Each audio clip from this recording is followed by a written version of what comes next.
I'm gonna give it a try. You should be able to, I think. It told me I could. Cool, good. Alan, are you able to record? I think you're still on mute, Alan. His microphone is muted Yeah, got the or hard something mute. like that. Yeah, but I'm glad. I sound so much better when I'm muted. Yeah. So Warhamster, I'm glad you're recording and putting them on Rumble, because it's a real easy place for me to find to say, hey, here's where the last episode was. I was proud of Patriot Soapbox for there for a little while because they were all caught up. Now you're all behind again. Yeah, I know. It's Well- being worked on. Well, Doug, Wah. I'm actually gonna spend some time with Alan to get this show, its own Rumble channel. So from now on, it'll always be one spot for this particular show. Yay. I'm gonna walk Right. Alan through that, and I'll still post it on my channel as well because it gets me. I got like over 600 watt views of the show we did last week. That's like it's a Oh, new wow. it's a new personal record. Yeah, All that's right. pretty solid. That's cool. All right, let's open this up officially. Alan Myers here.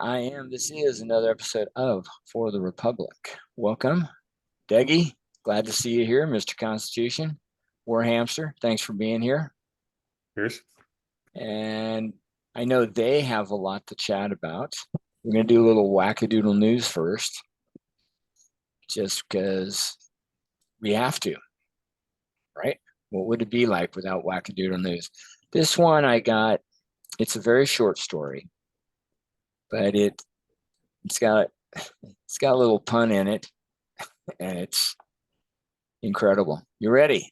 It's got a little pun in it. Got a little pun in It it. sounds like it has a disease or something. It has a little pun in it, but other No, than that, no, it's no. okay. No disease. Well, there might be a disease, but I don't know what it is. Anyway, there's a story out of Disneyland that a man stripped down and streaked It's a Small World. He did get arrested. He was accused of indecent exposure. This happened about a week ago, about a 26-year-old guy. And where else would you want to streak but Small World? Any thoughts? Well, if what you got is no big thing, then It's a Small World is the right place to do it, I guess. No, Well, maybe that's the wrong direction to go. No, Now, no. the jokes write themselves on this one. Yeah, exactly.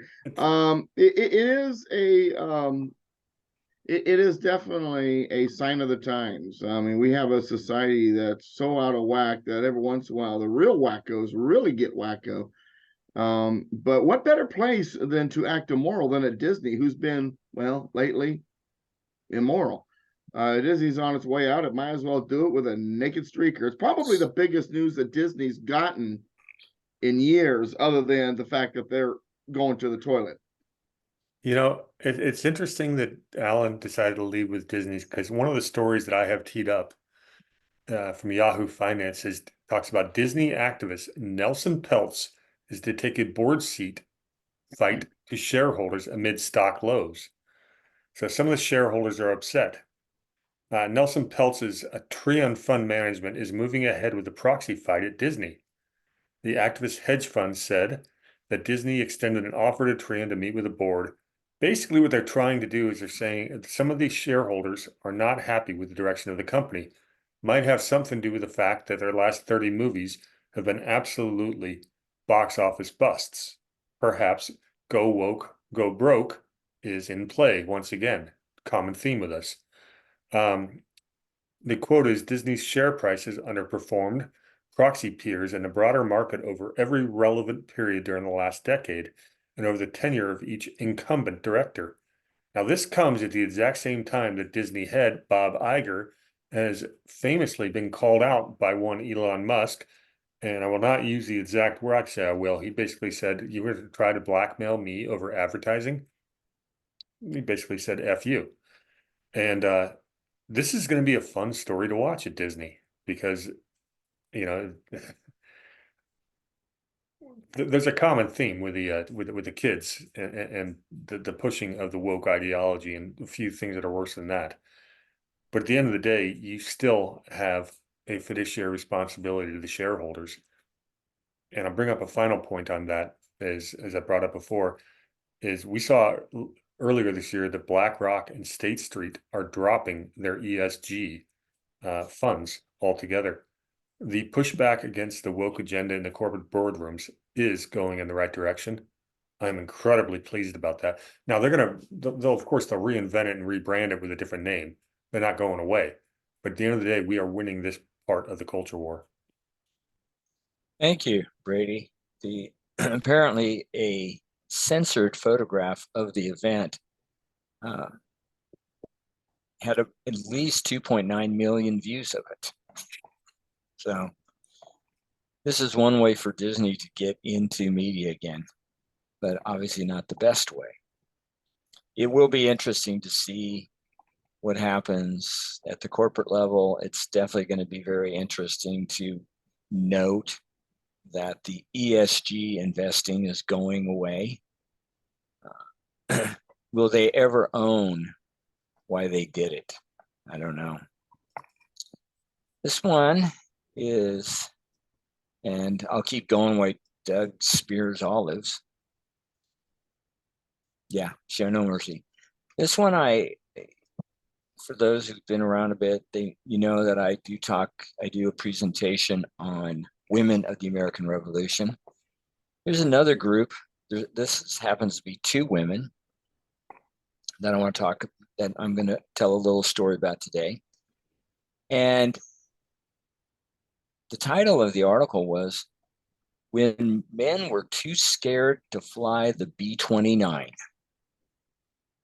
What did the Air Force do? Brought in two women. Keep in mind that the B-29 is the bomber, one of them, Enola Gay, which August 6, 1945, dropped one on Hiroshima. The plane, Enola Gay, is named after the pilot's mother, pilot being Paul Warfield Tibbets Jr. But what happened? Well, leading up to this, Paul Tibbets, he was in charge of this. He was finding it very difficult to get anybody to fly the Boeing B-29 Super Fortress. So, in what you might call a strategic move and very ingenious, he got two women who were part of the Women Air Service Pilots, or WASP, to conduct flight demonstrations for their male counterparts. Now, to give a little history on Paul Tibbets, he served in both the European and Pacific theaters. In 1943, he was asked to come back to help develop the B-29, and his primary responsibility was to train the pilots in how to fly the new aircraft. A lot of pilots felt that the B-29's history of unreliable engines, frequent fires, lack of testing, on and on. And obviously a much larger plane. So what he did, Tibbets did, he found two women from the Women's Air Service Pilots, WASP, and without really telling them what was going to happen, he got Dora Daughtry Strother, also known as Dorothea Johnson, Dorothea Johnson Diddy Mormon. Okay, this is really weird. I guess Dora Strother is also Dorothea Johnson, and then you had Diddy Morton. Anyway, these women had never flown a 4-engine aircraft before. They had 3 days of training. So Strother and Mormon were very successful in getting the male pilots to fly the B-29. They flew it as demos, and all the guys on the ground goes, well, I guess we can do that. Now, one person, a Major General Barney Giles, was not happy about it. He said that the women were putting the big football players to shame. Bottom line, the B-29 got airborne. We know what happened. Any thoughts, Doug? Are you there? He's talking. He's just not. He hasn't figured out. You're muted, Doug. You muted. Doug, you're still muted. Now I he's- know. I was going through screens because I was looking up what I had written in my book about the Enola Gay Okay. and reading it to refresh my memory. And you stopped talking sooner than I was ready. So it's all your Okay, fault. I'll keep Alan. talking. I'll keep talking. During that time period, there were women in the military, and the test pilots typically were women across the board. They were also the ones who transported planes from one location to another within the United States. So women did play a significant role. They had one other job too. When the guys on the ground were firing the cannons, they flew the targets. Go ahead. And so it is an interesting story. So I'm glad you brought it up because what happens is we often forget the role that women have had throughout history. In my Constitution classes, I remind my students that of the original 13 states, women were allowed to vote in 10 of them. Single women. Married women didn't vote because they believed that a marriage was a union. So each couple got one vote because, you become one when you get married. And the man was representative of that union. But single women, if they could show that they owned personal property of $50 or more, could vote in 10 of the 13 states. Some of the states later on would disallow women to vote. I have a funny feeling it was because women, when they started getting politically involved, were behind the temperance movement. Mess with my alcohol, you're probably not going to get to vote, honey. But if you read the 14th Amendment, when it adjusts the 3/5 Amendment when it comes to appropriation, and it gives a punishment, or at least it details what the punishment should be, should a state disallow these newly emancipated slaves to vote, it singles out that if you don't allow men to vote, states were allowed to not allow women to vote. But that doesn't mean that all states didn't allow women to vote. Women actually voted quite a bit in early America, though not in all states. Wyoming is especially known for making sure women could vote. Women have been key features in our history also in the frontier, working side by side by their husbands, and in the world wars once again. And so I appreciate you bringing up this story because this country is not as quote unquote sexist as sometimes the left likes it to make it out to be. And while women weren't in combat, and typically because women don't want to be in combat or are not physically capable of handling what combat entails, that does not mean that women weren't involved in the military and making sure that we moved forward and towards victory during World War II. Thank you for bringing this up. Thank you, Doug. Brady, any thoughts?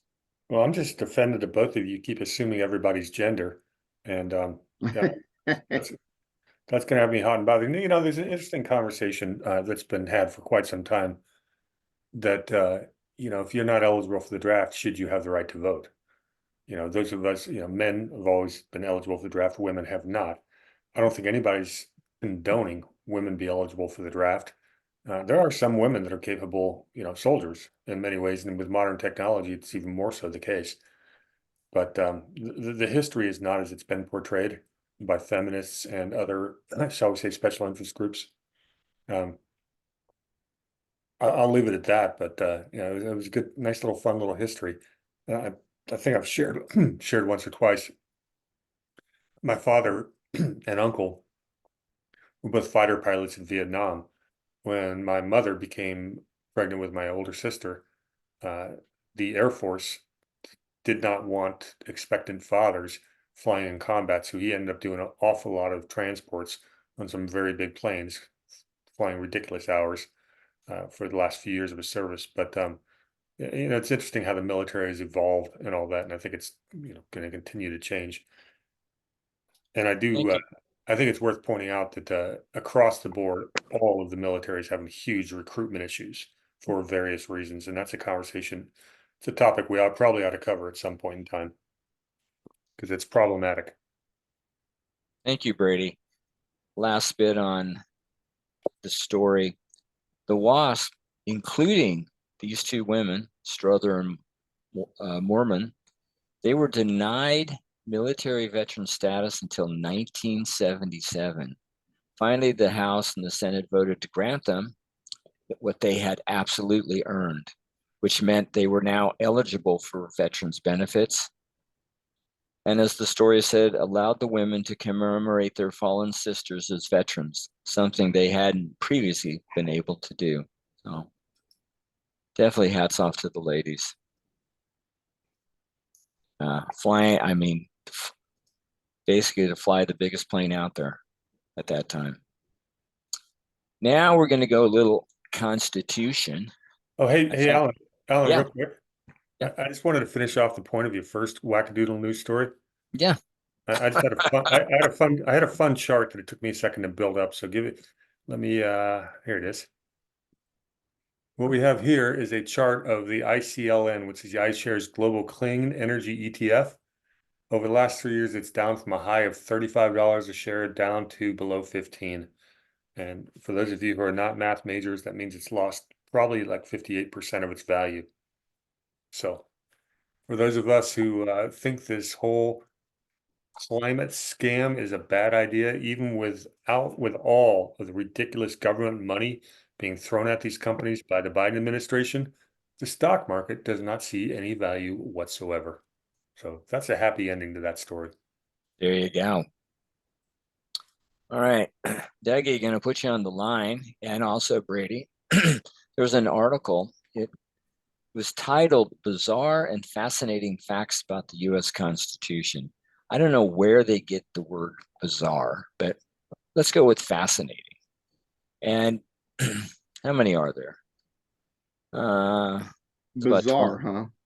Well, let's just put the bizarre away because I don't think I'm sure the writer thinks it's bizarre.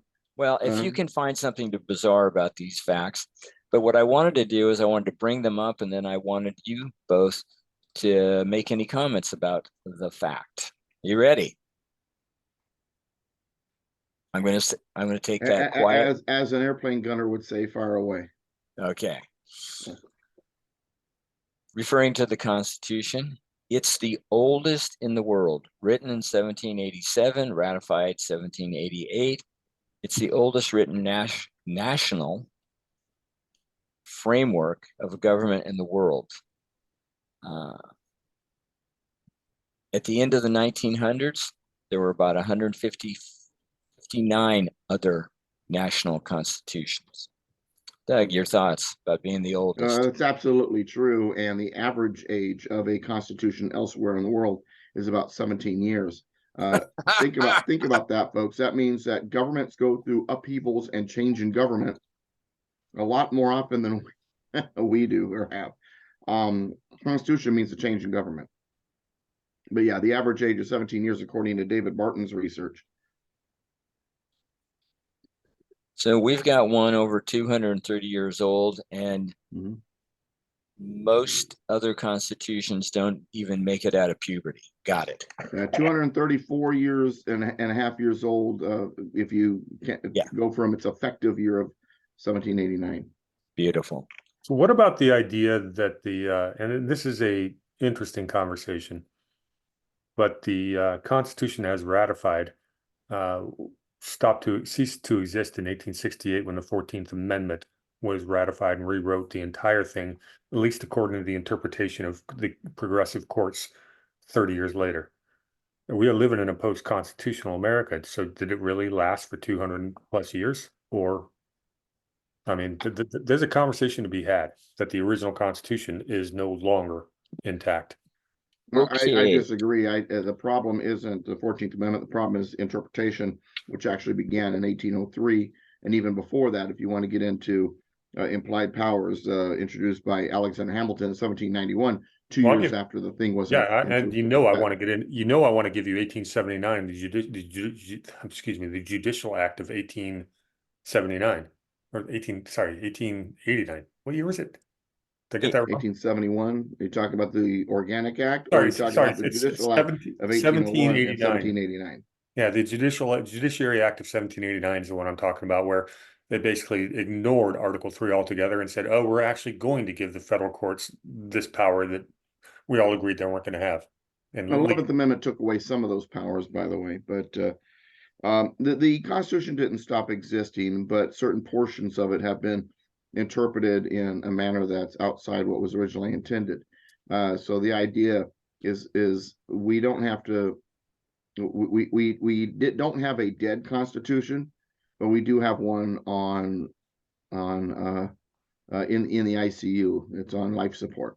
But it's not dead. The principles of liberty, the ideas behind it, and certain principles that are in its language are still adhered to, albeit much of it is twisted quite a bit, in a manner that supports a political entity that wants to be tyrannical. quite a bit of its lip service. They use the Constitution to cite it when it serves their purposes. It is a living, breathing document when they want it to be. It is absolutely de facto when they don't want it to be. So, right. Yeah. Brady, Yes, question. What part of the 14th Amendment are they talking about? And for those who don't have your pocket Constitution with you, there's 5 sections. Well, they're specifically talking about the Privileges and Immunities Clause, the Due Process Clause, and the Equal Protection Clause. Those are the clauses they're going after, which is right there near the beginning, right after the Citizenship Clause. So you're talking about Section 2 or Section 3? Because we're talking about the 14th. Yeah, once you start talking about equal protection and civil rights, they basically reinterpreted that everything can be a civil right, and there are no natural rights. The civil rights trump everything. And it's up to the federal government. We're talking about the second half of Section 1, by the way, for you, Alan. And basically, they've reinterpreted it to allow the federal government to have supremacy over everything, including incorporating the Bill of Rights of States. And then you throw Section 5 in there, saying Congress has the authority to enforce this against the states. Basically, they've doubled down on that. Once again, though, I don't think the language in the 14th Amendment is the problem, though. It's how it's been interpreted. Because if you really look at the language, what they say it says is not what it says. Agreed, Doug. Alan, may I retort? Go.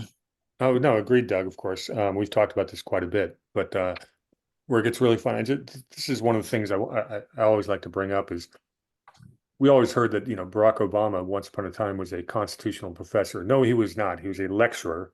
And all he lectured on was the civil rights section that Doug is talking about of the 14th Amendment. That was his entire game plan. But that's what these political activists have been doing for 6 or 7 decades. They've been using the court system to twist an interpretation of the 14th Amendment that the writers of that amendment never intended. And they've used that to basically rewrite the intent of the original Constitution and the original intent of the 14th Amendment.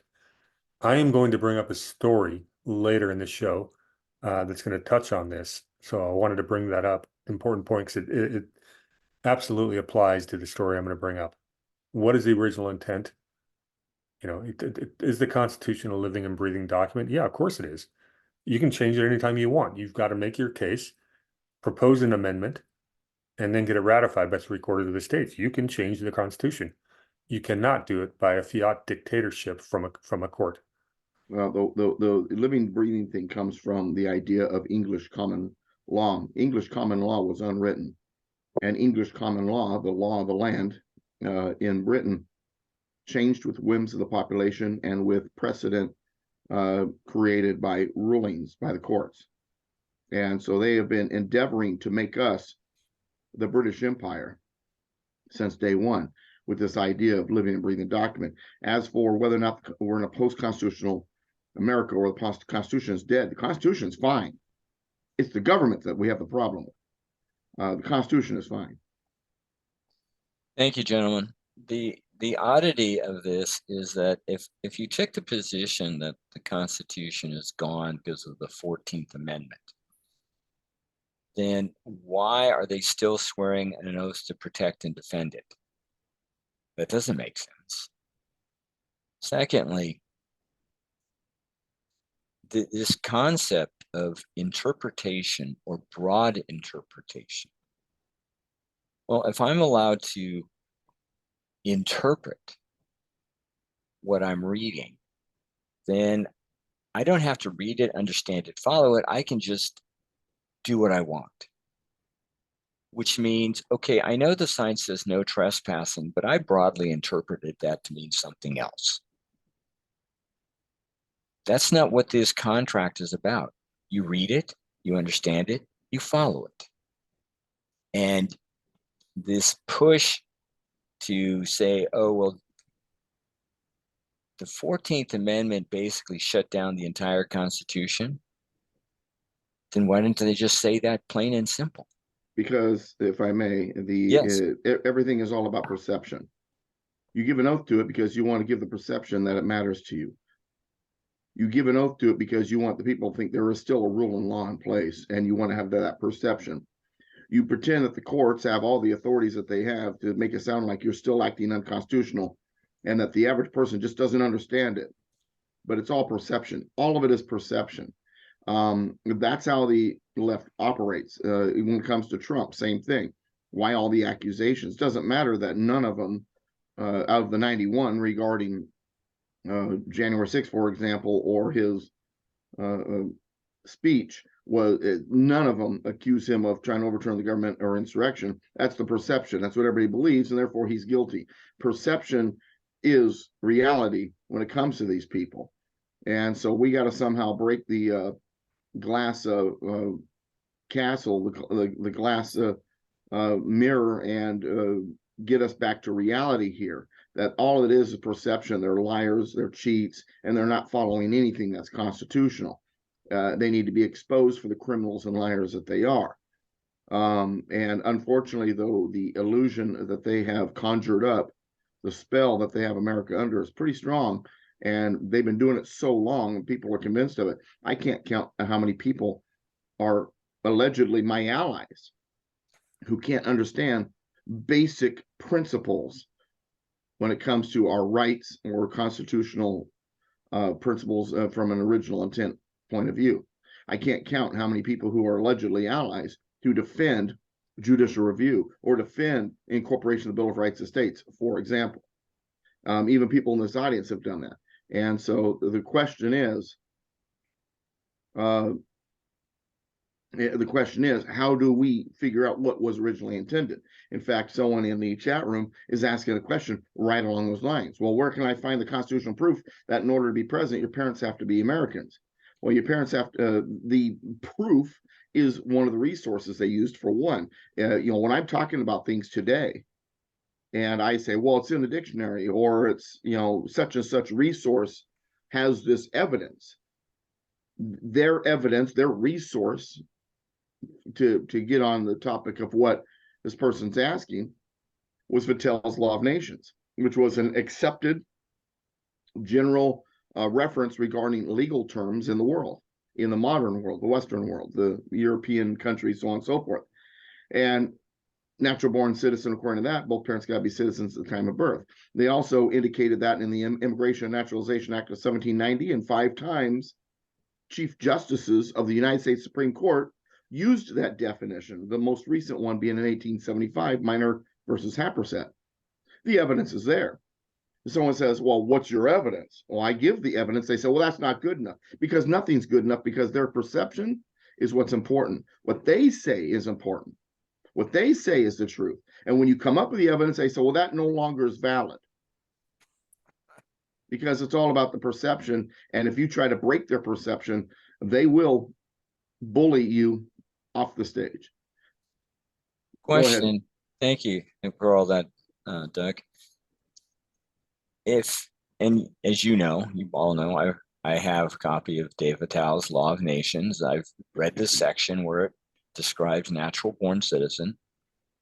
It was published in 1758, which means it was around at the time of the Constitution. 1758 is when the French version was published. The English translation was published in 1760. Well, I'm sure Jefferson was reading both of them. Yeah, matter of Anyway. fact, Benjamin Franklin brought both to Yes. the Constitutional Convention, one in French, one in English, and then Washington brought one in English. The thing is, if that is not the definition of natural born citizen, somebody says that's not correct. That falls on, okay, then what is the definition? And how do you know this is the definition? Go right ahead and enlighten me. I have a question for Doug. Sure. You made a statement that Washington brought one to the convention in Philadelphia, which I've always accepted as true. But I've also recently, in my readings, found that Washington checked out a copy out of the library 2 years later. And I'm curious why he would have checked one out if he did not have a copy himself. But I do accept that there were 3 copies on the floor in Philadelphia. Mhm. I'm just thinking that there may be some question whether Washington is one of the ones who brought one. He brought one, whether or not it was his copy or somebody else's or a borrowed copy, I don't know. Yeah, it's just But according odd to me that- writings, it was him and Franklin that brought the copies. Okay, so I just found it odd that there's documentation of him checking one out of the Well, library. and I don't know the answer to that, but you can always speculate. Maybe someone asked him about it. He says, well, here, let me go get a copy. I don't have mine with me. I don't know. We do know he checked one out from the library 2 years later, by the way, because the New York Times in the 90s or early 2000s, I can't remember which, I think it was actually the 2000s, 2012, something like that, reported that George Washington never returned that copy. That was And he going to be my actually- next and he owed question. over $300,000 in late library fees from the New York Library. Hey, so if the New York Times says something's true, it must be. But It's got to be. All right, we're going to move on to number 2. I didn't think we'd spend that much time on 1. The United well, States. you fool you. I know, silly me. Alan, you know better. You get Doug and I talking, and Hey, it's going to happen. the rabbits. The original not safe. the original United States Constitution apparently is also the shortest written constitution of any major government. It's just about 4,400 words. Well, they apparently crafted one heck of a document with the fewest words possible. Not much to say about that, so we're going to move on. Yeah, absolutely. As a writer, my writing's always better after I remove words that are unnecessary and make it succinct. So that makes sense. It's short because it's the best. It's written well. It was well crafted. They made sure that it was written in a manner that was concise and to the point.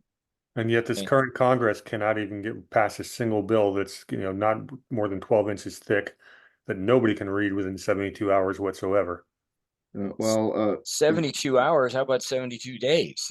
Thomas Jefferson warned against voluminous laws, saying that the reason why laws are, when they make them voluminous, the reason why that is done is to confuse the people and to hide tyranny. Yeah, That's what Jefferson said. I always like the simplicity of things like "thou shalt not kill." There wasn't a whole lot of ambiguity there. Yeah. Well, wait a minute. No. Actually, if you go back to the word "kill" and you look it up in the original writing, it wasn't kill; it was murder. It's actually "thou shalt not murder or kill maliciously." Which is probably you need to, Brady. You need to work on broadly interpreting "thou shalt not." Well, how long of a bill would "thou shalt not kill" have been if the lobbyists got a hold of it first? 325 pages. 325 pages. Yeah. What's like you've heard me say, Brady, for God so loved the world, he didn't send a committee. Moving on. That's a good Not one. only is it the shortest, it's still out there. Now, other places, for example, El Salvador, since 1824, we're now less than 200 years. It has had 36 constitutions. Yeah. No. Well, It's funny you bring this up is one of the other short-lived constitutions, which is actually, in my opinion, the best written one ever, was the Confederation of States, because they basically took the framework of our Constitution and said, okay, after 60 years, we've learned a few things. Let's tweak it a little bit, and it's actually a better constitution. It's a better written document for governance than our current one. We probably should do an entire show on that. But the other one I really like a lot was the original Mexican Constitution before the European power. 1824, you talking about that one? 1854, right? 1824. Is it? Yeah, well, approximately. Yeah, that's before. Yeah. 1824 Mexican Constitution. Santa Anna didn't like it real well, though. Well, no, that's why they brought Santa Anna into power like 3 different times to, that was the whole point. The European powers said, this is not going to be okay. You're going to have a bunch of republics on the other side of the Atlantic.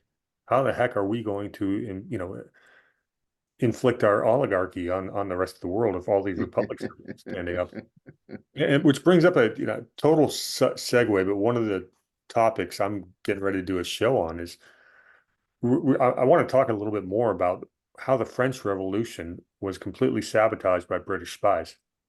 And that's why the Jacobins were funded by British money and every true Republican in the Jeffersonian sense was put to the guillotine to make sure that republicanism, which was spreading as a result of 250 years of free thought post Gutenberg. Anyways, it's a big topic. British money was behind the Jacobins. That's interesting. I have to look into that. That's a fascinating piece of history I have not. That's a Rothschild conspiracy that is somewhat backed by facts. I'm digging into it right now. Okay. I'm willing to say that it's more than plausible at this point. Yeah. I won't go on record saying this is 100% true Well, yet. it's not a surprise in a sense because the Jacobins in many ways were the forerunners of what would become the Fabians in Britain in the late 1800s. So collectivists. Yeah. Yeah. Well, where it gets interesting is the theory that the trail that I'm going down is trying to trace the Rothschild banking money to Napoleon.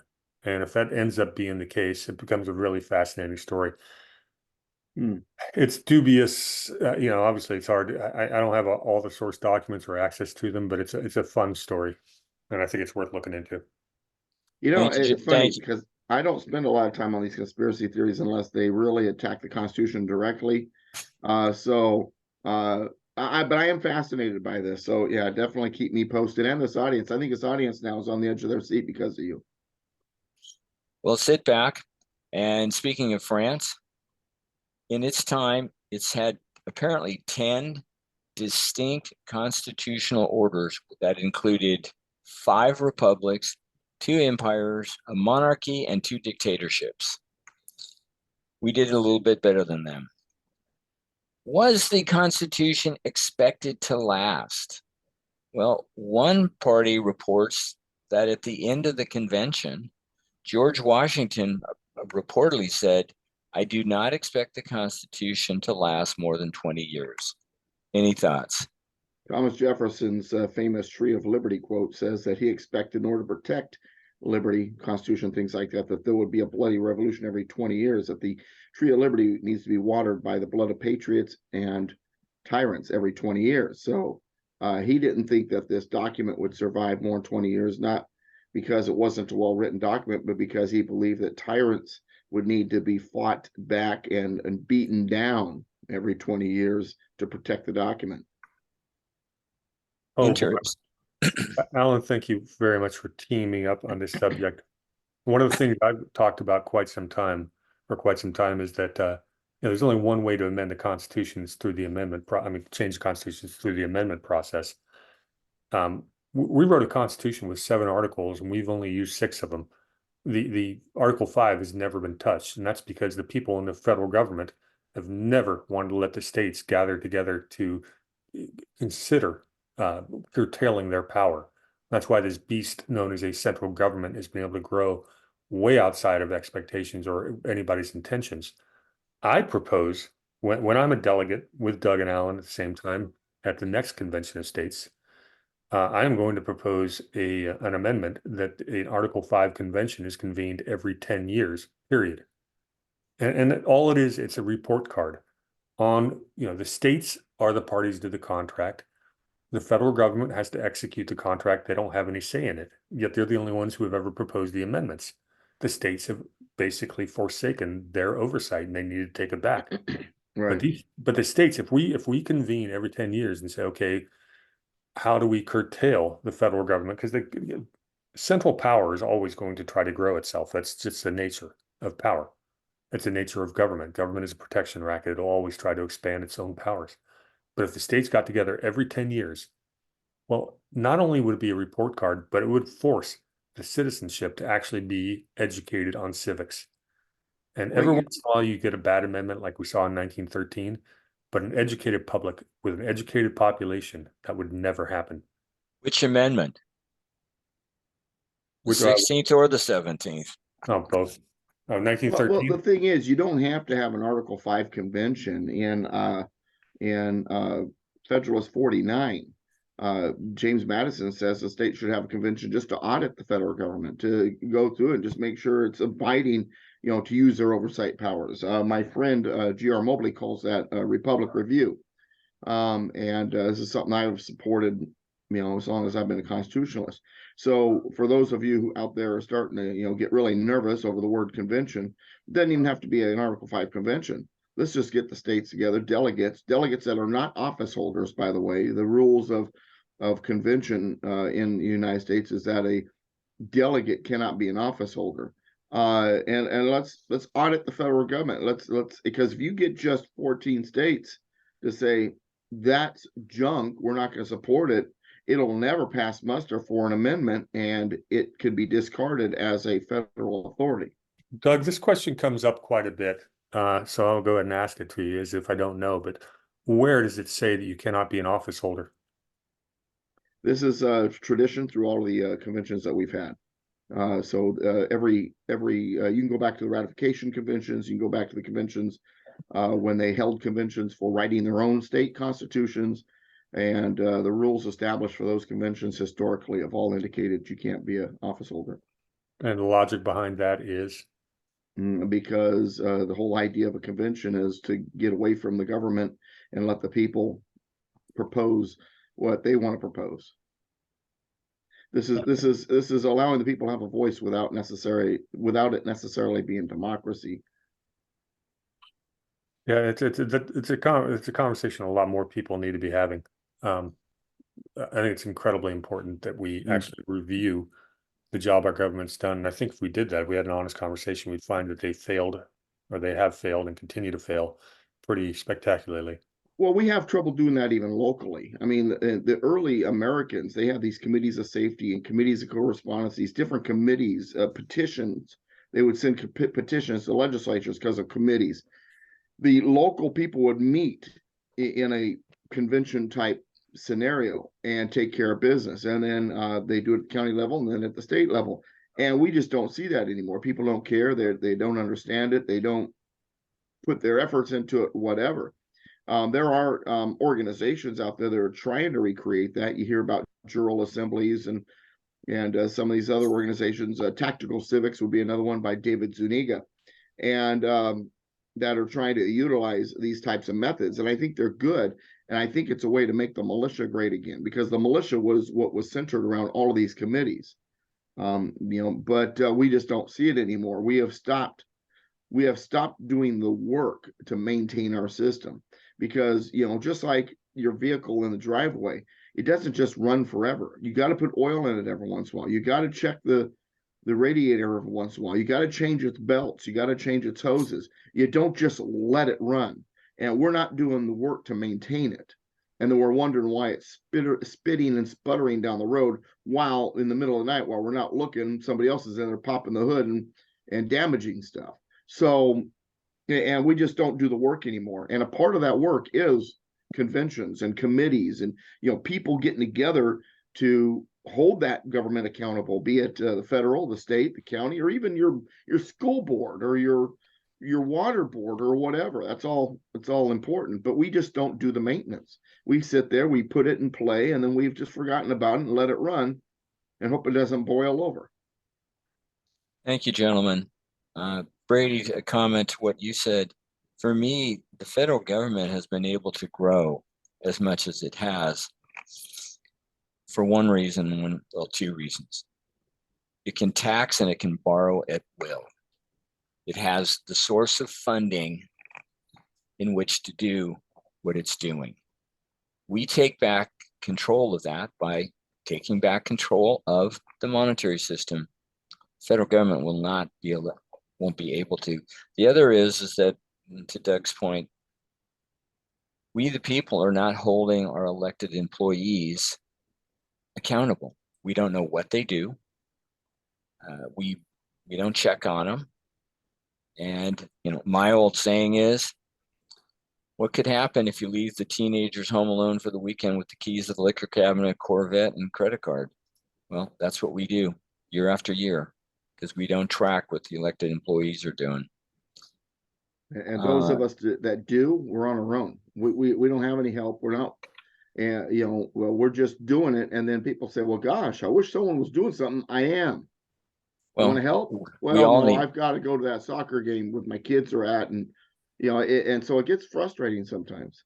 Absolutely. Anything worth talking about right now that's in the chat room before I continue? Well, the chat room is interesting because it was very active for much of the program. About one of my favorite images are cockroaches with lightsabers battling it out, which I thought was great. But then when we got on this topic, the new comments just kind of stopped coming in. It's like everybody's just intently listening and nobody was commenting. All right. So that's actually pretty cool. We'll keep going. According to this article, the U.S. Constitution was prepared in secret during its development phase, drafted behind locked doors that were guarded by sentries. The main and publicized reasons for the meeting in Philadelphia was to revise the Articles of Confederation, but the delegates soon concluded they needed an entirely new constitution. Any thoughts on, was it done originally in secret? I don't know about the centuries part. I've not heard that before, but absolutely. They closed the doors, they locked them, they closed the windows. And it's like I tell people, the reason why is because America had just fought a war against big government. And so when they created their first constitution, the Articles of Confederation, they went to the opposite extreme. And the government had so little power that it wasn't operating well enough. There had to be a happy medium found. And during the first 5-6 weeks of the Constitutional Convention, they weren't planning on writing a constitution. They were talking about trying to fix the Articles of Confederation. But by the 5th or 6th week, they decided they were going to have to write a new constitution. There were some delegates that actually walked out, Robert Yates of New York being one of them, for example. And so this idea that they were going to create a stronger central government, they feared would be misunderstood and that there would be a lot of pushback. So they decided that they would do it in secret and, sort of like, I don't know if you like to cook. I like to cook. And sometimes some of my dishes that I like to cook, I try to do it when nobody's looking, because if they knew what I was putting into that, they might not eat it. Some of the ingredients. It's the finished product I want my family to taste. And I think that kind of was their attitude. Let's have a finished product and then present it to the people. They're not going to understand what we're putting together, number one. Number two, the reason why they did it in secrecy is because the bickering was so bad. They feared that the people would think they'd lost their mind, that they weren't under control, that they were that this country was in trouble because even its leaders couldn't seem to agree on anything. So there was also a fear of the perception of the leaders when it came to what was going on during that convention because of all the bickering. So they did. They closed the doors, they closed the windows, and they really didn't let any word out what was going on until they had a finished product. Thank you, Doug. Brady, anything? No, it's funny when you first invited me to come join you and Doug on the show is to go through the Federalist and Anti-Federalist papers, which we'll get back to. And I hope so. There's some good stuff coming up. But one of the interesting conversations, and Doug brings this up all the time, is more than half the delegates in Philly didn't think they were going there to create a new constitution. In fact, they were afraid that that was the goal. You know, they really didn't want to rewrite the Articles of Confederation at all. They were afraid of that. And the story of how it happened, Doug tells it better than I ever will be able to, but it's pretty fascinating. And it, you know, everyone talks about the fear of a runaway convention. Well, Philadelphia was a runaway convention. It's exactly what it was. They basically rewrote the entire document of our government, and it was done well. And I think a convention can be done well, again, with full transparency, 100% transparency. And it's only lasted 234 years. Okay. Now, there was 55 delegates.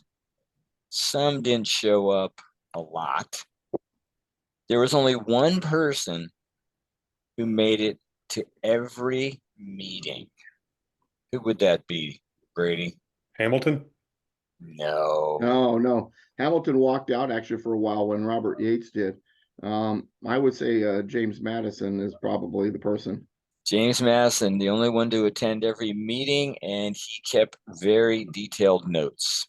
So, Doug, I always figured I guessed Hamilton because one of my favorite stories about this is there were 3 delegates from New York, and 2 of them went home because they were furious that they were writing the Constitution. And Hamilton told him, "Yeah, I'll stick around." And Yeah, he actually left with them originally and came back though. Not because he was disgusted, but because he was trying to talk them into going back. and Doug, who were the 2 that went home? Because that's fascinating. It's Robert Yates and John Lansing, I think is the other name, and from New York. And Robert Yates, what's interesting about him is he was actually taking really good notes those first 5-6 weeks. But once they realized they were going to write a new constitution, they were out of there. And so Hamilton, when he returned and he's by himself and there's no other delegates, and he's debating with everybody. And then when it comes time to vote, they basically made the rule, told him, hey, you can debate all you want, but your vote doesn't count. You can't represent your state on your own. There has to be a second person. If there's no second person, you can debate all you want, but your vote doesn't count. So New York had no vote once those other 2, John Lansing and Robert Yates, walked out. Well, that's why for people out there who want to research this stuff, the 2 ratifying conventions that are the most fascinating are not just Virginia's, but New York's, because for the first time, I mean, New York those were the 2 most powerful states. Pennsylvania being in the same level, but at the time, Pennsylvania though ratified it pretty quick, despite the fact that there was a lot of debate at their ratification convention. They were like the second state to ratify it. But I agree, New York's convention is an interesting one to read. Well, it's fascinating, and that the fact that they didn't have the representation there at the time meant that New York needed to be convinced, and that's why we got the Federalist Papers in the first place. It was all about convincing New Yorkers we need to ratify this thing that Hamilton sort of signed off on. Right.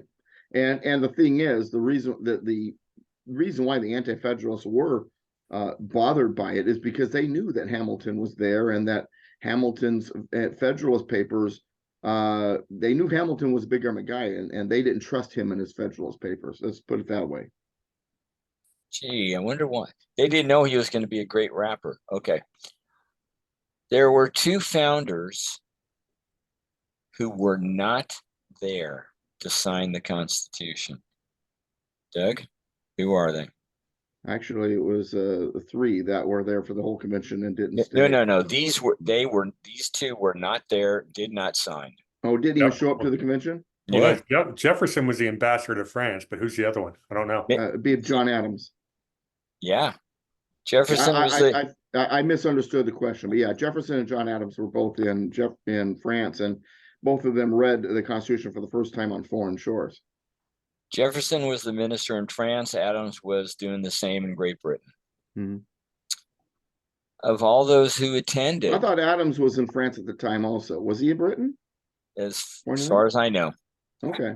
Doug, if that really good, surprising HBO series of John Adams was correct, Adams was in both countries around the same time, so it really depends on the exact date, because he was in both nations. Yeah, he was he and Jefferson were overseas, that's for sure. And I'll be honest, and I do have that Adams HBO special. And I was surprised when they made it because first of all, it came from HBO and it was relatively accurate. But second, that they put a lot of work not just to make sure it was as accurate as possible, but that even the background and the scenery and the clothing, I mean, everything is just was meticulously done. And a lot of the if you listen carefully to a lot of the things said, they didn't take a whole lot of creative License.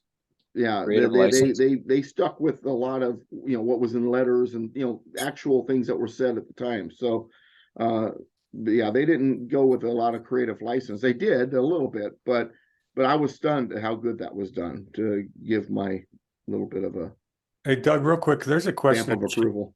There's a question in chat that it's all a Doug question here. It's from Silk Feather. It says, I'm looking for kids' books 12 and up on Revolutionary War. Does anyone know of an author? And I know Doug is almost done with his high school history book, but Yeah, but what he's looking for is more towards children. And he said 12. He said 12 and up. And I all right. I Well, assume then my book would be about right.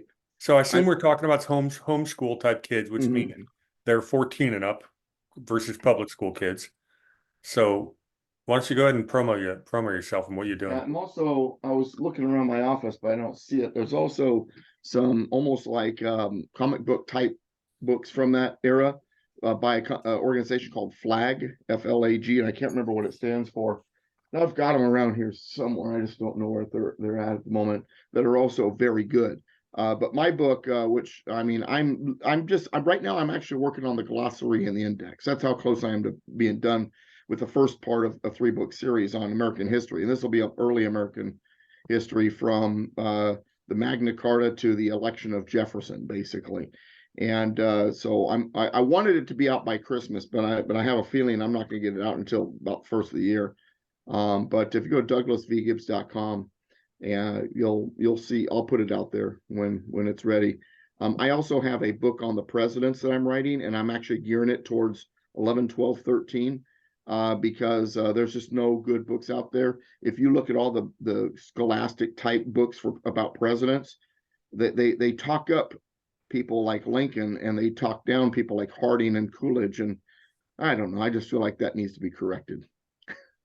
Well, you know who did do a really good job of correcting that, but it's not quite for age 12. Was my guy I talk about a lot is Brian McClanahan. He wrote a book about the 9 presidents who screwed up America, or what have you, and 4 who actually did a good job of supporting the Constitution. And I tell you, he also has one, the politically incorrect guide to the founding fathers. And then another good one, as a matter of fact, I just happen to have it on my desk right here, Thomas Wood's, the politically incorrect guide to American history, which is actually pretty good too. So there's stuff out there. And I do plan eventually to put on my website a recommended resources kind of page down the road. I will say this, for adults, there's only one book I recommend more than the ones I've written, and that is Hamilton's Curse by Thomas J. DeLorenzo. Now that said, How Hamilton Screwed Up America, that ranks right up there too by Brian McClanahan. That one's pretty good too. And I actually was reading that one when I had to go to a grand jury duty. And when I was asking the judge for be dismissed, I made sure I set the book in front of me facing him along with a pocket constitution, and he did a triple take. It was hilarious. But yeah, Doug, for the record, who gave you that book? Oh, that was my Oceanside / Carlsbad / Vista Constitution class. Carlsbad at the time, or Carlsbad class at the same time, with the urgings of the war. Brady. Yeah. They're the ones that got it for me, but it was he who convinced them to do it. All right, we're going to continue. And it's a good book. It's a good. We're going to continue on. Thank you for all. Yeah, I didn't think you guys would have this much to chat about. Totally derailing Alan. Totally derailing Alan's agenda again. I'm not even here. Who was the oldest in attendance? Well, that's easy. Franklin. At 81. 81 years old. 81. Who was the youngest? Oh man, I want to say that was Pinckney. I want to say, but I'm probably off. No, it wasn't Pinckney. Okay.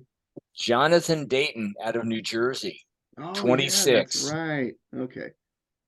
Well, there was a lot of 20-year-olds in there and, Oh, yeah. 30-year-olds. There was a lot of youngsters. Of course, those youngsters back then were more educated than most 45-year-olds today.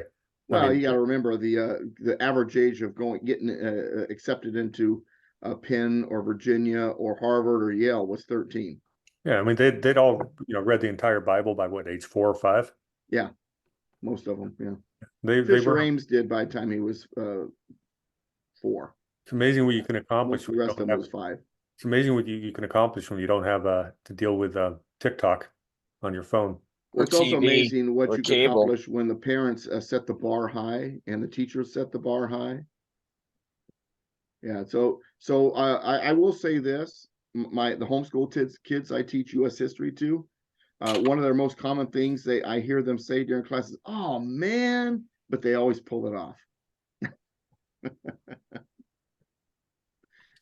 All right. Let's see something fun. There's a spelling error in the Constitution. Constitution or the Declaration? Constitution. Constitution. Wait Okay. a minute, we know this. We've been through this, Doug. Yeah. Well, I don't know if this guy caught it though. I know what I believe to be a spelling error. Yes. Article 1, Section 8. The word "and" should be "a." Nope, that's not it. No. No, Okay. it is right above the signers' names. Pennsylvania is misspelled. It's not misspelled. It's abbreviated. Well, apparently this is saying it's Pennsylvania.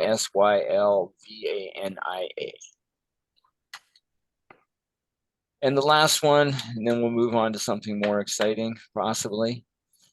When they wrote the Constitution, the population of the US was approximately 4 million. That high, huh? That high. Now we're at over 300. It's quite the document. Let's see. Don't need to talk about that. This is going to be fun. I only got 2 more. I didn't think we can take this long to get to the more interesting You things. underestimate our talkativeness on the Constitution. Apparently I did. Okay. This is constitutional and it's scary. New York State Appeals Court upheld a ruling allowing state officials to detain individuals for public safety reasons, despite concerns about due process violations. This is regarding a state health department rule 2.13. It's been challenged, but the court's decision was based on the challengers lacking standing in the case. The case is set to be appealed to the New York Court of Appeals. Involuntary detention is a severe deprivation of individual liberty, far more egregious than other health safety measures, such as requiring mask wearing at certain venues, one justice wrote. Had you heard anything about this? Are we talking about people who have been duly convicted? No, that the health department wants this rule where they can just decide we're taking you in and we're going to keep you. No, you can't do that without due process. Is there a statute in place? And if there is, well, no, this would be the new law. Yeah, Health no. Department Rule 2.13. Yeah, that violates your right to due process. Well, apparently they don't care. Yeah, I want to write an article about this, Alan. I've been looking into this quite a bit. This came up a little bit a couple of months ago when the New Mexico governor was trying to put in her own gun laws. Mhm. And Yeah. it comes down to the Emergency Powers Acts. And forget about gun rights. Why are the way these Emergency Power Acts are written in the states, and now apparently they're trying to write them in federally, is basically that the people that have authority can declare an emergency. Nobody has the right to dispute it. And because of that, the Constitution becomes suspended altogether. We lived through this in 2020 and 2021 with COVID. This is something that needs to be addressed. There are no Emergency Powers Act. The Constitution is the Constitution, and that, whether it's the federal or state. Enough with these authorities thinking, oh, it's an emergency, I can do whatever I want. This is how the tyranny creeps in. It's a big freaking deal, and we need to talk a lot more about this one. And there's a second power that pops up that they use in a similar manner, and that's the War Powers Act, right? Which the idea is that when that under war powers, the president can do whatever is necessary, and because the President Biden's actually putting in some real junk right now with the executive orders claiming he has the authority because of Ukraine and Israel, and so therefore he has war powers capabilities. And once again, as Brady was saying, there's nowhere in the Constitution that gives any special powers, or as I like to say, the Constitution doesn't have any asterisks. It doesn't say you have the right to speak freely. Freedom of speech, Congress shall make no law regarding religious freedom, freedom of speech, freedom of the press, assembly, or petition. Then there isn't a little asterisk that says unless there's a war or unless there's an emergency. It's just not there. Well, there doesn't even have to be one. It just has to be declared there's one. Well, they just have to imagine there might be one coming. Right. The rules language gives significant authority apparently to the state health commissioner. Is that an elected position? For detainment and isolation, to your point, Doug, raising concerns about due process and government overreach. What could go wrong?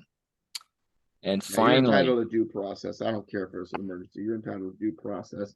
And it's mentioned a number of times in the Constitution. Off the top of my head, Fifth Amendment and the 14th Amendment. You have, you have a right not to have your life, liberty, or property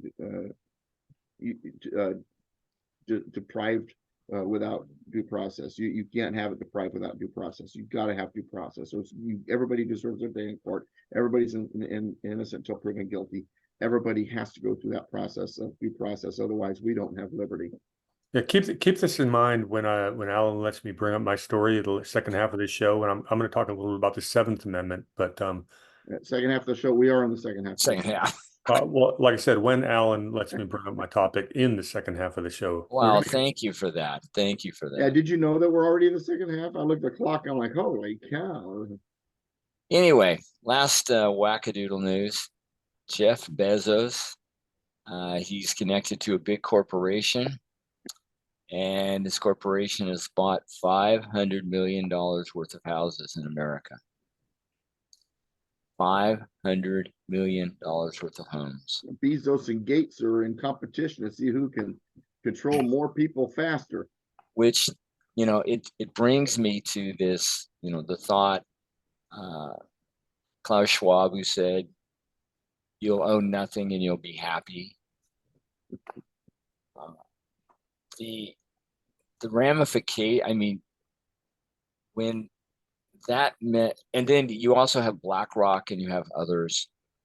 This is turning people into renters, which means you have less in some ways you might have less connection to the community, but it also means you can't control what it's going to cost you to live. If you have enough housing controlled by very, very small number of people or entities, guess what happens? Price is going to go up. So it's just one person went totally ballistic on Bezos, and the F word's in there. They admitted it, and even now people don't listen. We either dismantle and regulate the real estate market now, or we're going back to feudalism. So it's scary to note. The article doesn't talk about where these properties are owned, but it seems like, I guess it really depends on what kind of housing we're talking about. Are we talking about $10 million mansions? Or are we talking about $100,000 homes? Had you heard anything about this? Yeah, Bezos, Gates, China, BlackRock, and a few other people with lots of money. Or you can even look at the Walton family in Northwest Arkansas, which have been buying up a lot of property. Of course, in that case, they've actually made Northwest Arkansas one of the nicest areas in the country, but that's beside the point. Because don't you know, if you got lots of money, that means you deserve power and you get to control people. You didn't know that?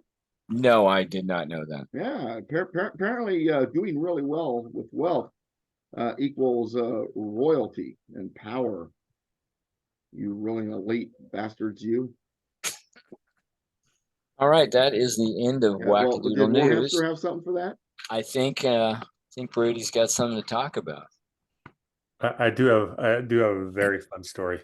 There's a Supreme Court case that kind of slipped under the radar for most people. And it's known as the Securities Exchange Commission versus JARCI or JARCASI. And what happened is this guy JARCASI, the Supreme Court actually debated this on November 30th, so just a week ago. JARCASI was a financial advisor. The guy comes from my world, and he ran a couple of investment funds with about $24 million, and the SEC came in and said, we think you were misrepresenting, overcharging, et cetera. And you broke our rules. We're going to enforce it, and we're going to be the judge, jury, and executioner. So JARCASI made a interesting argument against it, saying that's not the way it works under separation of powers. The SEC, Securities and Exchange Commission, they can't create rules. That's a legislative function. They can't execute rules. Well, they can if the legislative branch could. If they're backed by law. But they certainly don't get to adjudicate them and be the judge, jury, and executioner as well. And it gets kind of fun if you really look into the legal arguments here. And this has a little bit of a San Diego tie here. So one of the things he quoted in the arguments in front of the Supreme Court was a case that was just settled in 2019 called Lucia versus the Securities and Exchange Commission. And if you're from San Diego, which a few of our listeners are, and I was, Ray Lucia, it was another financial advisor, and I'm not going to slander the man, but he was accused of basically defrauding some of his clients. And interesting, just a little side note with Ray Lucia, if you live in San Diego, you've been exposed to his commercials and his infomercials for years. He also happens to be the father-in-law of a really bad quarterback by the name of Ryan Leaf, who married into the family when he got done with football, was trying to become a financial advisor, as if anybody in San Diego would ever trust a dime of their money with that guy. But that's Ray Lucia for you. But Lucia had appealed the decision, argued that the administrative proceeding was invalid because the administrative law judge had not been constitutionally appointed. According to Lucia, administrative law judges were officers of the United States and thus were subject to the Constitution's Appointments Clause. Under this clause, federal employees deemed officers of the United States could be appointed only by the president or head of a department, and the SEC did not do that. Well, the nuts and bolts of this case that was just argued last week is that these federal agencies, the SEC in this case in particular, has no constitutional right to exist. It cannot write law. It most certainly cannot be the judge, jury, and executioner. And these people are being deprived of their Seventh Amendment rights to being judged in front of a jury of their peers. And it is a fascinating case. There was an article in the Atlantic. See if I can find that real quick. I've got a lot of details on this. We want to get it. The article in the Atlantic was the case that could destroy the government. And this was written by a leftist that's saying, oh my God, if the Supreme Court actually rules that the SEC has no right to exist or to execute the powers that it's been executing, then the entire administrative state could be dismantled overnight. And they their fears are valid. Now, the arguments at the Supreme Court are interesting because the usual suspects of Kagan and the three far left judges are basically stating that this was actually talked about 60 years ago, and I do know the case. I have it here, but there's a case that basically said that during a much more progressive court, they had ruled, and none of these cases have been brought for 60 years. We have a different court today, and the three consistently conservative judges, their arguments were very much for, well, let's start having these conversations. Where it gets interesting is Kavanaugh and even Amy Coney Barrett and Roberts, the three middle judges, seem to be leaning towards, leaning against the SEC in this case.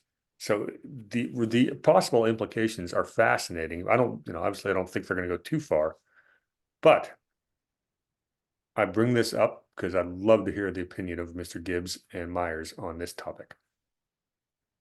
Well, from what I know, from what you said, without reading the cases and getting into it, sounds the plaintiff's argument sounds legitimate. I would agree.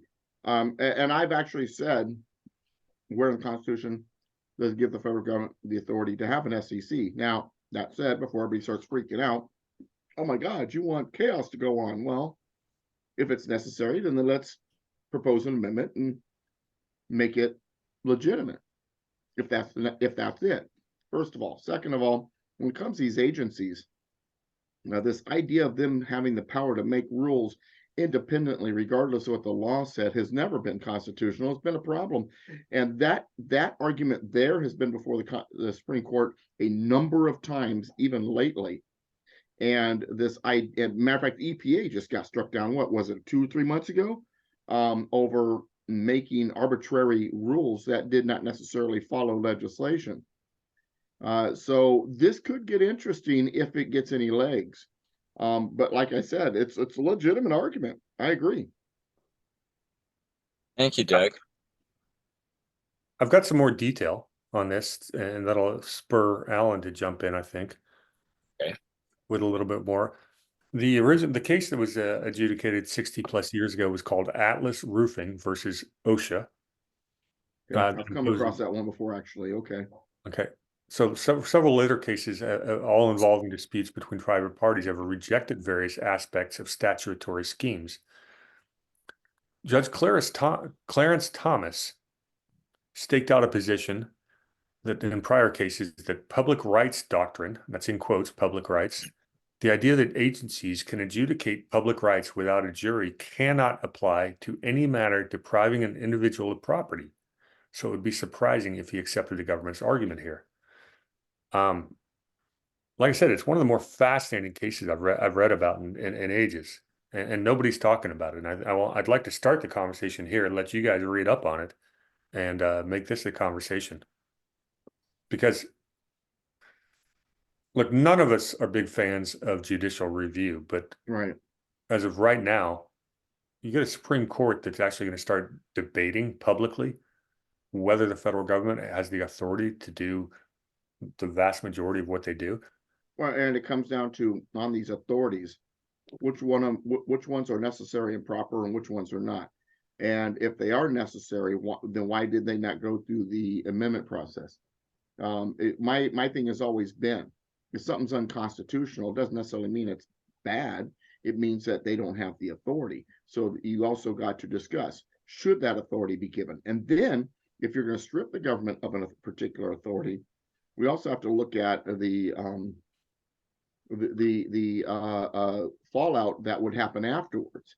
Are there things that we need to shore up first before we allow the calamity of taking away a power from the federal government to happen, and suddenly it's the Wild West on a particular subject again? Or do we get the states to shore it up, or is there an amendment process, and then you put limited rules of federal government? I mean, there's a lot more to discuss than just what's on the surface, is my point. Well, it really calls into question the very existence of a lot of these agencies, and sure, with the federal government.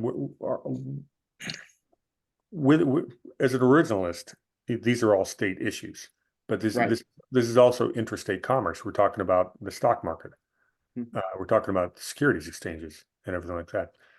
we'll put this over to Alan. Alan's been an accountant for years, and your profession, you have a state regulatory agency you answer to, Yes. not the IRS. Same with me as a securities professional.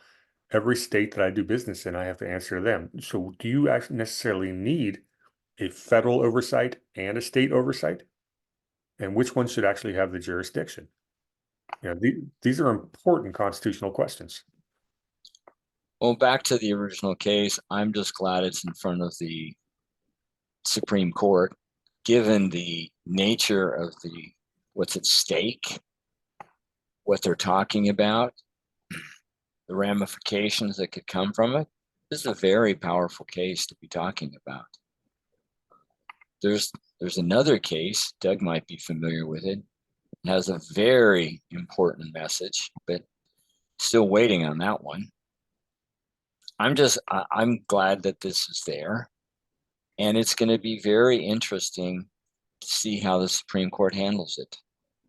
Not only the pros, but the cons, those for it, those against it, to see how these justices respond to such a topic. Bottom line is,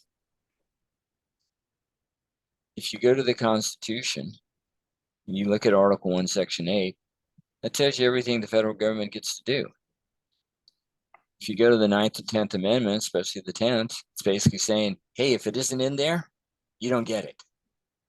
There's nothing to be broadly interpreted. And I don't think the founders or the writers of the Constitution would spend so much time and effort being as precise as they were if they did not have the absolute intent of having the words they wrote followed. Article 1, Section 1 would be another supporting section there. It says all legislative powers herein granted. And the important word there for me is granted. Mm-hmm. The federal government had nothing until the states gave it. Exactly. And then the powers were vested, which means you get this, you keep it, and you can't give it away. Well, the federal government's been rogue for a long time, unfortunately. But then again, that means the people have not been doing their job by watching over. It's been a long time. It's been a long what time. the government's doing. It's been a long time since we had the Commerce Clause actually debated on a national stage, and this actually could be the case that does that. And I think it's important. And then that gets us back to the original intent of the word regulated. Go ahead and do it, Doug. I love it when you do this. Well, the word regulate appears 3 times in the United States Constitution. In the Commerce Clause, in the clause regarding coining money, regulate the value thereof, and then in the Second Amendment, well-regulated militia. And we have to look at what did they actually mean back then. Like earlier when we were talking about natural-born citizen, there's what we think it means today, and then there's what they meant then. When you study a contract, when you write a contract, is the contract beholden to the changing culture and language, or is it supposed to be interpreted in the manner in which it was originally written? Since the Constitution is a social contract, would that same idea apply? That the original intent is what's important. If that's the case, then the interpretation of the Commerce Clause is not something that we should be dependent upon. It should be the original intent. And they were clear on what the original intent was. Madison's notes and a lot of other things that are available to us tell us that. So the word regulate, when you look at the word regulate, it appears once again in the Constitution 3 times. And in the current dictionary today, the top #1 definition will say something along the lines of subject to rules or restrictions based on rule of law. And then the next one might have to do with weights and measures and things like that. And then the last one will say to put in good order. The word regulate is related to the word regular. So to put in good order would be to make regular. But in the Webster's Dictionary 1828, which is on screen right now, the #1 definition today is the #3 definition. And the #2 definition is above it, which says to put in good order. Now, that is what they meant. So to regulate commerce means to put it in good order. Well, if your job is to put commerce in good order, then when do you have a job? When it's in bad order. When it's in good order, your job is to leave it alone. The federal government, in other words, has no authority as long as commerce is flowing in a good manner. In other words, the federal government's job when it comes to commerce is to be a mediator, to leave it alone unless there's a disagreement. If there's a disagreement, there's a dispute, then the federal government comes in to mediate. And if ever you've been in court, you've dealt with mediators before, what is a mediator's job? Mediator isn't the jury, the mediator isn't the judge. The mediator is a third party whose job it is to open discussion so that the two parties can come to a mutually beneficial agreement and not have to go to court. That's the role of the federal government when it comes to the word regulate, to act as a mediator, to put it in good order. So the very idea that the moment something crosses state lines, it's automatically a federal authority is just not true based on the original intent. So this discussion, if I were allowed to participate in it, would turn a whole lot of things on its head. The problem is the original intent isn't even considered, because you've got the interpretation. Well, a moment across the state lines, it's federal authority and they can tax it and they can set the rules on it. And even if it doesn't cross state lines, but it interferes with interstate commerce by not crossing Filburn versus Wickard or Wickard versus Filburn. I can't remember which is first. I think it's Wickard versus Filburn. But 1942, I think it was. But anyway, in which a couple, the family, should I say, was growing wheat that normally went to the interstate market. One year they had they didn't produce as much. They consumed what they produced. Nothing went to market, and they still got taxed by the federal government. They say, "Hey, you can't do that. We didn't put anything to market." Going all the way to the Supreme Court. Supreme Court says, "Yeah, we have authority over it because by you not putting it to market, it also influenced interstate commerce. Therefore, federal government has authority over it." This idea, though, that just because something crosses state lines or doesn't cross state lines, it should have or whatever, the federal government automatically has authority to jump all over it. It's not in the Constitution, and that's not the intent of the Commerce Clause. But yet that's what we follow. That's what we're operating under. Now we get back to this SEC story and of these other stories. So if the federal government's job when it comes to domestic issues is to be a mediator, then why is it that they set all the rules and all the conditions and all the limitations regarding securities exchange, the exchange of securities in the United States? Should not the states do some of that regulating? Should the federal government have any regulatory powers outside of disagreements that cross state lines? Well, So it's a very important question to be asking. The problem is the people asking the question out there don't understand what they're asking. They don't understand that it's a deeper question than what they see. Thank you, Brady? Doug. Thank you. More, Brady? no, well, first of all, did my topic I brought up live up to the promises and I texted you earlier that you'd enjoy this one?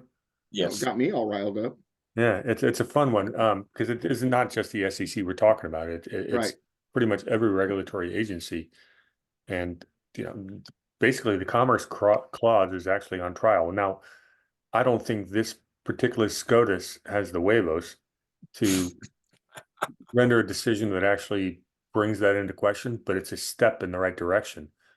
There was a 2-hour questioning when it was brought up, and the questions, it's really worth looking into the questions that which each particular Supreme Court justice was asking and why, because there were 3 issues on the table and they didn't touch 2 of them. They just only touched the one, but the other 2 are equally as important. And What so- questions do they not touch? let me pull this up again. Oh, shoot. The Atlantic article decided they want me to pay them to read the rest of their comments because I had this. Let me answer that question next week. I'll go if you guys want to go deeper into this because I hope you both dive Well, in. it'd just be interesting to understand what Well, the first question, of course, is whether these agencies have the right to exist in the first place. That really comes down to is, you've got a federal agency that is acting as three branches of the government all at the same time. Well, that was just to simplify the whole process and make it really quick and easy because they care. Well, should they exist and should they be able to operate in a manner that legislates regardless of whether or not legislation already exists to support the rules they're making? Well, it's extrajudicial, Yeah, absolutely it is. And then also, like you said, they're acting in a judiciary manner. They create their court, they issue the punishment, no due process necessary, no judicial branch necessary.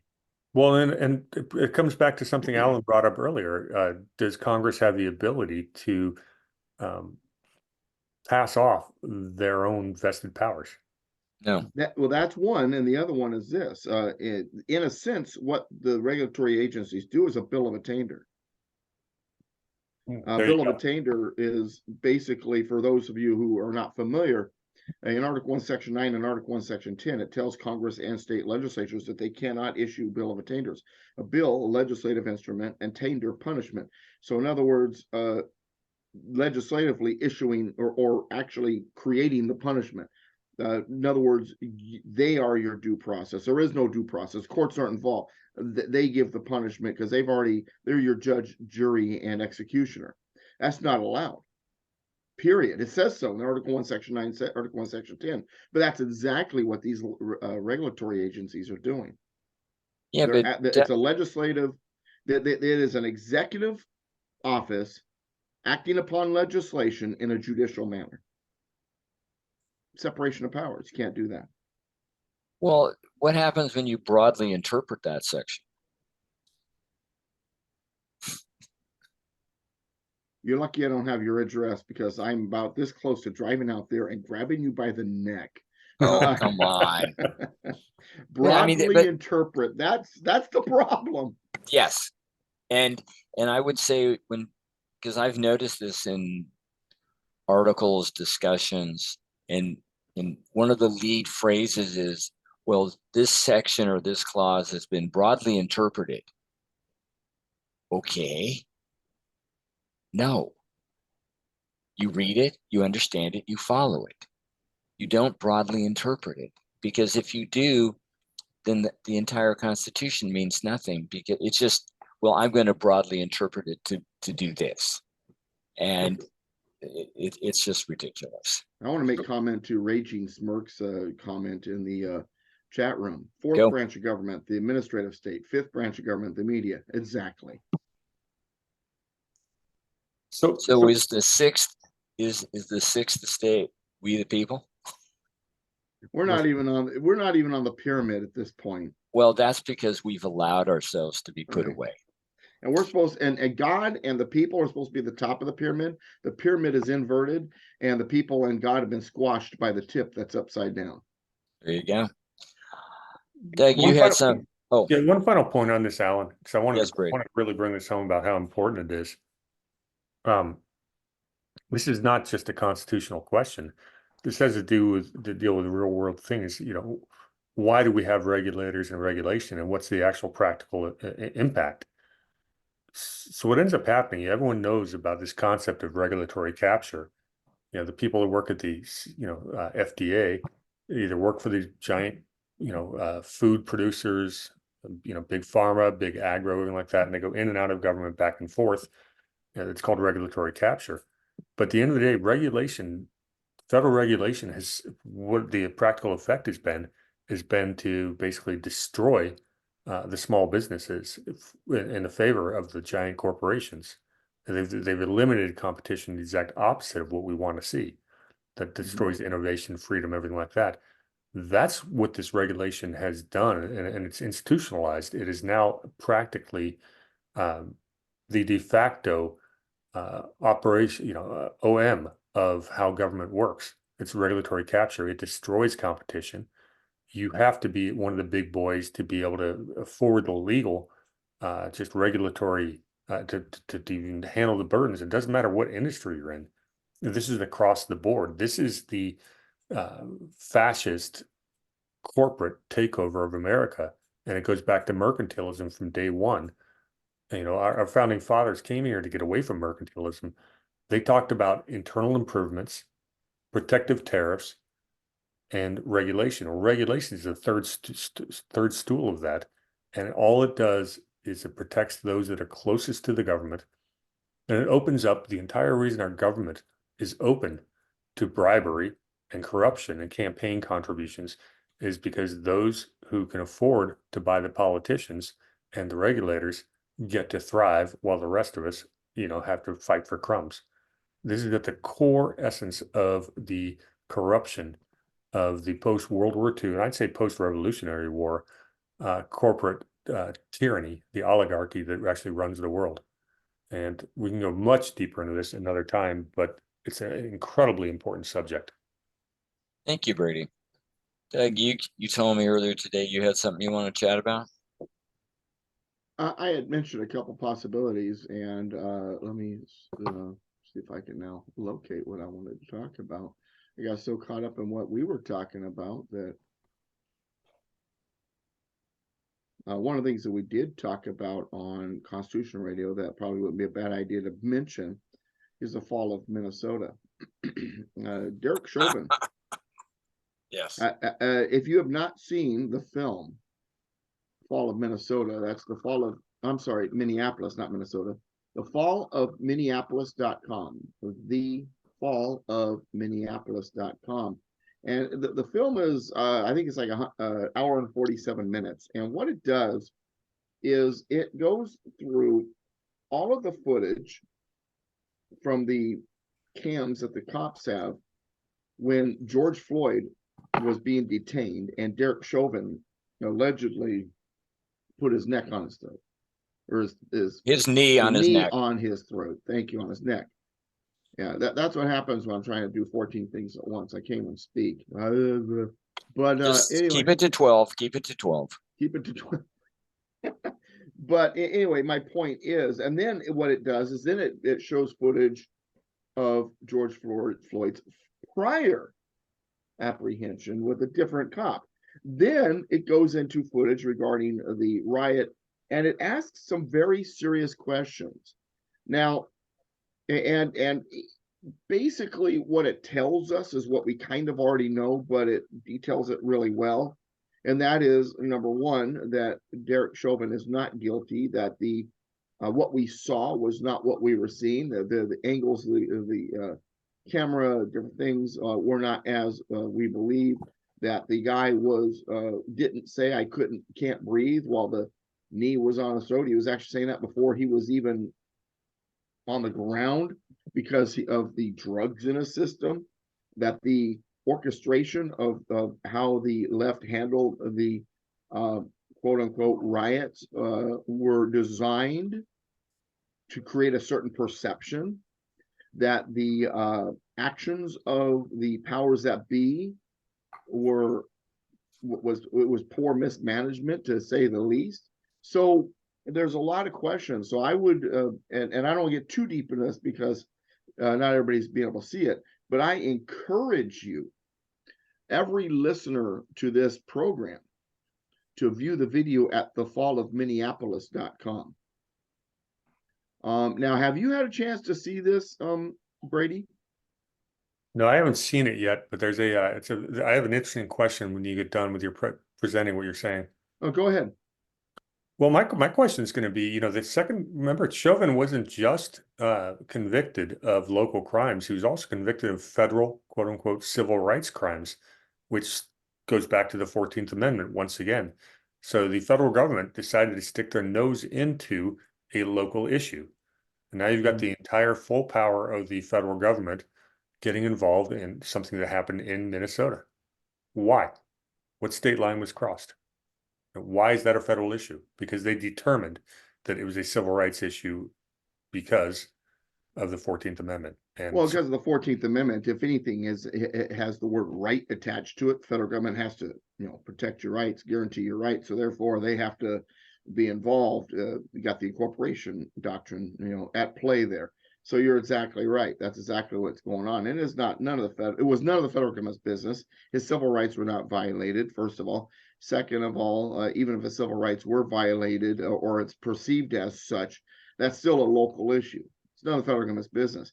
Federal government was designed and created to handle external issues and disputes between the states when they arise. In other words, to mediate when they arise, getting back to the original meaning of regulate, to put in good order. Otherwise, it's none of their business. If it has nothing to do with the union itself in general, then it's none of their business. They shouldn't even be involved. Well, how many times and I don't make light of it, but how many times is there a crime that takes place and somebody is hurt, seriously injured, maybe killed? And does the federal government come in every time and say, oh, that No, person's not civil every rights time. have been violated, so we have to take part in this? No, they don't do that. Well, and it's funny because it brings up topic that was in a movie that is a fascinating movie to watch called Murder on the First. You steal $5 from a liquor store, it's a local crime. If you steal $5 from a liquor store and it doubles as a post office, now it's a federal crime and you can go to federal prison for a very long time. Did you guys read that the guy who stabbed Derek Chauvin in prison last week, right after he was about to get an appeal? He also did it right after this movie hit the online also. And it turns out that guy had been an FBI informant. Torment. What a Protect- surprise. Now, And he stabbed him 22 times. 22 times, yeah. well, apparently Mr. Chauvin is going to survive that, they say. Yeah, they had to apply life-saving procedures, but he is surviving. Yeah, and it's also representing himself because they have there's not a single lawyer in Minnesota who's willing to put their family through the harassment they're going to get to actually defend someone who apparently, has never gotten a fair trial. But you can't find a lawyer willing to take the case.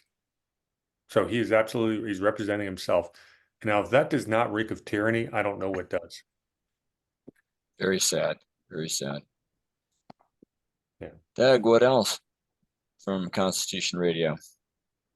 What else from Constitution Radio? Oh, well, then that's where it really gets fun because we talked about all kinds of fun stuff, didn't we? Yes, we did. I will have to indicate, by the way, that last night also I had a Christmas party for the Constitution Association at my house. Originally, it was supposed to be at a location in Temecula, and the night on Friday night, as I'm driving to LA County, a couple-hour drive in the mid to late afternoon, my treasurer calls me up and says, oh, it turns out we don't have our spot. And you want me to do what? I'm driving to LA, but so we wound up doing a whole bunch of research. It turns out that it's real hard to get a space for a bunch of people at the last second. So I turned to my wife after I got home and I said, honey, I found a place. And she says, oh, where? Here. Our house. She says, it's too small. I said, no, it's not. If people start filling up one room, you spill them into the next, and you spill them in the next, and you open the garage, you open the front door, and you let them spill into the front yard. Turned out to be a wonderful, event, and so I wanted to thank everybody that joined us and participated. It was a lot of fun, and even though I put too much butter in my cheese potatoes and they weren't as good as usual, they were still the hit of the evening. But anyway, Hey, Doug, am I going to get any cheesy potatoes when I come visit after Christmas? No, of course, I'll make sure of it. All right. I get them all. Oh, it's very selfish of you. Well, I'm big government. Come on. I have to make sure they're safe for you. Can I at least have a few crumbs? We'll see. All right. I'm just going to read a headline that ties into what Brady was saying, and then I do want to talk about another topic. Here's the headline. Biden EPA to require replacement of every lead pipe in America. Yes, we talked about this one. Do they have that authority? I don't remember seeing lead pipes in the Constitution. Maybe I think we're going adrift is we keep expecting the federal government to have authority to do what it does. Okay, that's one. Two, let's say this is all a good thing. Okay.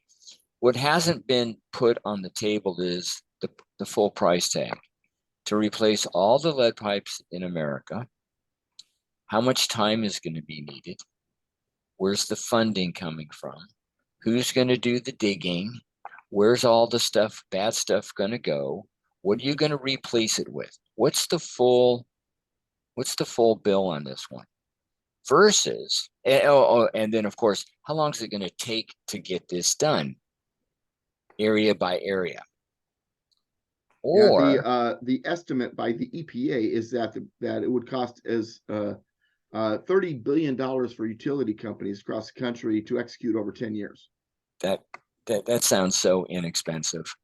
Really? Well, okay. when the national debt's in the trillions, It's still that just doesn't sound right. But let's go with the 10 years, which means if you're in an area where your pipes aren't going to get done for the next 9.5 years, so keep dealing with it. Or, as I proposed yesterday, why not do something immediately effective and very low cost? Figure out where all these pipes are, figure out the houses affected, and get them proper filtration systems. Get them installed. Through local governance. Yes. And it's like, okay, how much money is this going to take? How much time is this going to take? Oh, almost immediate. Get the problem solved. Well, the thing is, it's not a problem if you listen to Steve Malloy of the Energy and Environment Legal Institute, and a member of Trump's EPA transition team, who said that this whole notion that there is no safe level of lead is just junk science. That the whole program is a way to funnel money to favored constituencies, and it has nothing to do with public health. So, it as always is not just about federal oversight or I'm sorry, overreach, but also that it's not what it seems. It's not what it's being advertised as. It's, as usual, the power elites patting themselves on the back and slipping money into each other's pockets. Yeah, have you guys heard about the most recent Biden administration efforts into taking over the internet? Basically, apparently, people who live in rural areas are suffering from their God-given constitutional rights to have high-speed internet. It's just not there in rural areas. So the government's going to step in there and make sure everyone has high speed. And while they regulate it, the internet speeds in less rural areas, cities and suburbs, stuff like that, will deteriorate because there is a cost to building up all this high-speed infrastructure to every corner of the country, 5G, what have you. But in the meantime, they're basically going to be able to implement net neutrality on the sly, just like they put in the deal by calling it the Inflation Reduction Act. That is happening as we speak. It's going through, and there's an executive order, not a congressional bill. This gets us back to the Declaration of Independence: life, liberty, and the pursuit of happiness. I may have the right to pursue internet, but it is not the government's job to guarantee it or protect that right or make sure I get it. And guess what? When you're out in the middle of nowhere, there is internet available, and even a decent speed internet, satellite. And Elon Musk, is creating a better satellite alternative. I'm speaking from a point of knowledge because my property up there in Oregon is out in the middle of nowhere, and sometimes I have a phone signal, sometimes I don't, and I don't have internet at the house. And when I do get it, it'll probably have to be satellite. Now, there's a local company that decided there's money to be made up in them Bar Hills, and they're putting broadband lines out there. So, but see, that's up to me to pursue my happiness. It's not up to government to force it. So if you take money from other taxpayers to make sure I have internet. So you're saying if you actually choose to live in a rural area, understanding that there's a trade-off, that perhaps the capital market system may provide a solution that's adequate for you, and if it's not, enough people get out there, they might see a profit. it might impact your decision to live in a rural area. If Sure. that's, so we don't need the government involved whatsoever. Well, help me understand what, again, I'm slow on this one. What is the actual constitutional power of an executive order?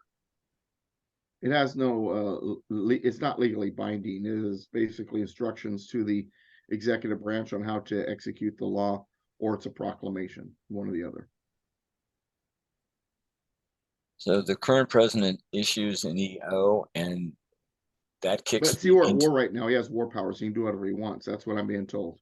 Yeah, but Alan, the FCC, the FCC, they're looking out for us because there's no regulatory capture, and they certainly would never have the big, providers' best interest at heart in any way, shape, or form. No, of course not. And of course, when the federal government gets involved, what's the chances that there's going to be some, kind of like central bank digital currency? We know what you're doing. We know where you are. Well, and as an owner of property out there, getting back to Brady's point, I never have expected government to make sure I get internet out there. Basically, when it comes to the internet out there, when it comes to my decision on whether or not to move out there, it's basically one of three things. Either I don't move out there because I don't want to be without internet. B, I'm without internet and just figure out how to operate. C, I find a way to get internet out there, such as satellite or whatever. Or D, I get my office and I get an office in town, and when I want the internet, go to my office or go to the library or go sit in McDonald's in a booth that's next to a plug, whatever. That's my options, and that's okay. As an American, as a free individual, that's up to me to choose if I want to live there or not, and go through those types of processes to try to pursue having internet available to me. But Doug, it's not something that government must give to everybody. But Doug, do you really have the constitutional right to live without internet? I have a constitutional right to pursue my happiness. And Yeah, it's not even a constitutional right, it's a natural right. Please don't say constitutional rights. He even got me saying it. Yeah. But I mean, really, if the federal government decides you need internet, don't you have to have it? And don't you have to be able to prove that you have it? None of their business. Look, there is no equity in this country if everybody doesn't have high-speed broadband. We must have equity. That's what I'm talking about. Exactly, that's what I'm talking about. Oh wow! So, yeah, you guys would make great leftists. All right. Hey, before we wrap up, because we're getting near the end. There's one more thing I did. No, I know, but we're gonna get there. Okay. We gotta get through the important stuff first. Brady, self promo. Almost ready to give the big promo, but my Rumble channel, War Hamster or War_Hamster, is up and running. I'm putting up videos of the shows that we do here, and a lot more content coming. You can always find me on Twitter at War_Hamster1776, True Social at War_Hamster, and always hanging out on Patriots.win under the War Hamster moniker. Thank you so much. Doug, this may take you a while. Go ahead. DouglasVGibbs.com is all you need to know. Everything you need to find me at DouglasVGibbs.com. That said, I do have 2 radio programs on AM radio, KMET AM 1490 in Southern California, Saturdays from 1 to 3, and K-Praise, KPRZ Christian station down in San Diego on Saturday nights at 9, both being Pacific time. You want to listen and you don't live in the area? No problem.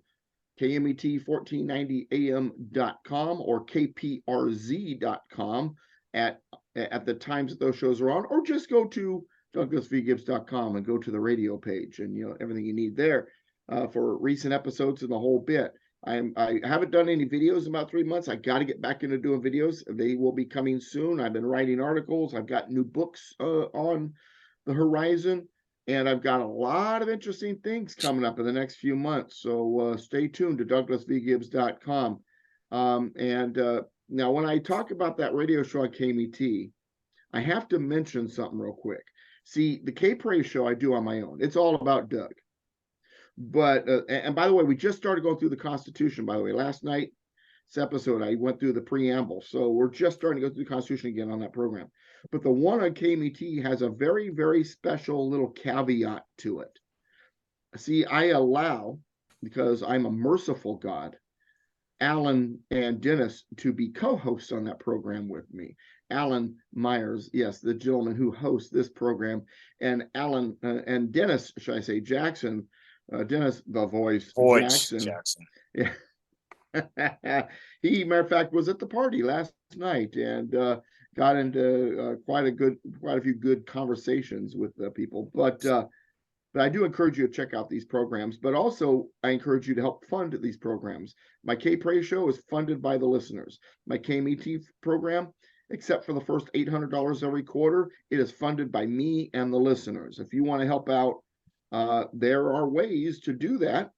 And you can go to DouglasVGibbs.com, or you can, if you're willing to do it this way, you can go to paypal.com/PayPalMe/DouglasVGibbs, or you can Venmo me, Douglas-Gibbs-3. Then if it asks for the last four of my phone number, 3975, Douglas-Gibbs-3, then 3975. Or if you want to Zelle me, DouglasVGibbs@yahoo.com, DouglasVGibbs@yahoo.com. Because the radio show's got to be funded, and it's listeners that fund it. You have been missing these shows. Check them out. It's good stuff. And as always, thank you, Alan, for putting up with Brady and I on your program here at For the Republic. It is a pleasure each week to join you here. Thank you for always inviting me. Well, you're most welcome. See why we started so early on this one? Yeah, I don't have much to say, though. Barely. Just Really. all right. The only thing I wanted to mention also is George Santos getting kicked out of the House of Representatives. It's only the 6th time in American history that it's happened. Yeah, what was he convicted of, Doug? Remind me. He wasn't convicted of anything. Oh, in other words, And the people against it in the House, that's exactly what they're saying. Wait a second, you're gonna throw the guy out and there's not been any due process yet? yeah, look, I will never be a George Santos fan, but you cannot throw a guy out without a conviction. Because he lied on his resume and apparently stole puppies from the Amish or something. I don't know, something like that. But Well, thing is what they did is they broadly interpreted. Okay, let them broadly interpret. All right. It's Doug. What? Oh, real quick, just before you do your thing, I think it's hilarious. Santos is throwing so many Republican New Yorkers under the bus for their own ethics issues. Well, he's throwing all of the Congress under the bus. They're a bunch of drunk, do-nothing drunks, he said. Wait a minute. Is there a bus big enough? No, there is Okay. not. Anyway, obviously here on Sundays, 5 to 7 p.m. West Coast time, this is For the Republic. Gentlemen, thank you for being here. I am on Constitution Radio. I'm going to say it properly. KMET 1490 AM, because AM stands for America. Check us out 1 to 3 p.m. West Coast time. And my website, FedEd, FEDED.us, for basic monetary system education. Gentlemen, really glad you're here. I see Kath was in and out. We have less than 2 minutes. Final thought, Doug? Because I know we can't go through a whole deal. Now, who just won a case against Kamala? Because I'm a part of a case against Kamala over her eligibility to serve. And we have a writ of certiorari with the Supreme Court, but we didn't win yet. Yeah. So, yeah, because Q Team Rocks asked about that. I am a part of a case against Kamala Harris and her eligibility to serve. We have a writ of certiorari with the Supreme Court. There's actually a lot of conservatives that are mad at me over that because, I'm disrupting the I can't remember the term they used, but how dare I, go against bureaucracy. Well, I highly recommend for people to go out and get the book. Dave Vitale's, that's his last name, The Law of Nations. It's in section 212. It's not long. Check it out. It is very basic. It's very simple. They had it there at the convention. They knew what they meant by that term. It's only in one place, in Article 2. Check it out, study it, understand it, and understand why it was so important to them. Because you had people who had come from parents who had different loyalties, one to the new country, one to the old country. All right, That's let's see, supposed we're to be basically at somewhere. the end, and we've got the ladies in house, so I will finish with Alan Myers here. This has been another episode of For the Republic. To all you good people out there, lovers and defenders of liberty, freedom, rights, individuality, equality of opportunity for all. To all you patriots out there, yeah, you know who you are. Till next time, may you be and stay safe and well. Patriot out. Is it Gentlemen, just thank you me? so much. Is it just me, or does Chris look like Little Bo Peep? What is that around your head? Her chair is not playing Well, nice with the what I green want to screen. what I want to know is, when did you move?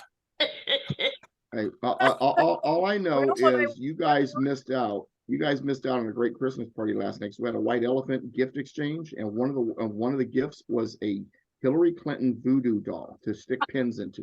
I love it. Yes, baby. Well, who made that? Great idea. I love it. I love it. I'm a little bummed. Me? I'm a little bummed out. It's the first time I've missed Doug's the Constitution Association's Christmas party in a few years. Hey Brady.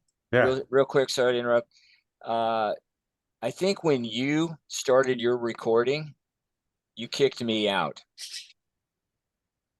Okay. Well, I'm going But- to stop. Thank you for reminding me to stop